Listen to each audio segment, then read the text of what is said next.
గాలిని గట్టిగా పీల్చి వదిలేయాలి. తెలిస్తే చేయండి, లేకపోతే కొన్ని అక్షంతలు వాసన చూసి మీ వెనక వైపు వేసుకోండి.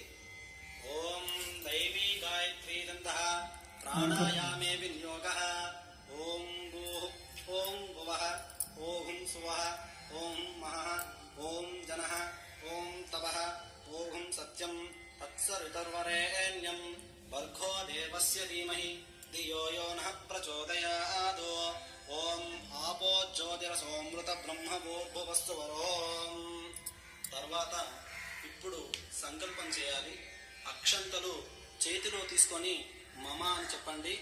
మమ ఉపాత్త సమస్త దురుతక్షయద్వారా శ్రీ పరమేశ్వర ప్రీత్యర్థం శుభే శుభన ముహూర్తే శ్రీ మహావిష్ణోరాధ్య ప్రవర్ధమానస్య అద్య బ్రాహ్మణ ద్వితీయ పరార్ధే శ్వేతవరాహకల్పే